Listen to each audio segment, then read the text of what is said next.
ઘણા વખત પહેલાની વાત છે. દિવસ નામનો એક માણસ હતો. એની બહુનું નામ હતું રાત. એ બહુ સુંદર હતી. એને બે બાળકો હતા, દીકરો સૂરજ અને દીકરી ચંદા. બધા મોજથી રહેતા. એક દિવસ સૂરજ અને ચંદા ફરવા નીકળ્યા. ચારે બાજુ રંગબેરંગી ફૂલો હતા, પતંગિયા હતા, પંખીઓ કલરવ કરતા હતા. અચાનક જોયું તો ઘનઘોર જંગલ. એ શું કરવું? એ જંગલમાં એક મોટો અજગર રહેતો હતો. તે કેટલાય દિવસનો ભૂખ્યો હતો. બાળકોને જોઈને એને ભારે ભૂખ લાગી. અજગર સૂરજ અને ચંદાની પાસે ગયો. એક ઝપાટાનો બંનેને ગળી ગયો. સરસ જમણ હતું. આરામ કરવા અજગર નદી કિનારે ગયો.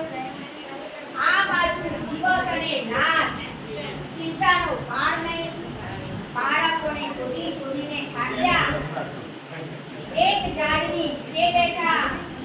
ઝાડની ડાળ પર બે કાગડા હતા. એમણે અજગરને જોયેલો. એક કાગડાએ કહી દીધું કે સૂરજ અને ચંદા તો અજગરના પેટમાં છે. દિવસ અને રાત ગભરાયા. રાત તેની બહેન ઊંઘ પાસે ગઈ. ઊંઘે સરસ રસ્તો કાઢ્યો. હું અજગરને ઉગાડી દઈશ, તું સૂરજ અને ચંદાને બહાર કાઢી લેજે. પછી એ લોકો જંગલમાં ગયા. તમારે ત્રણે સાથે જવાનું. ઊંઘ હળવેથી અજગરની આંખોમાં ઘૂસી ગઈ. અજગર મોટું બગાસું ખાધું અને મોઢું ખુલ્લું રાખીને સૂઈ ગયો.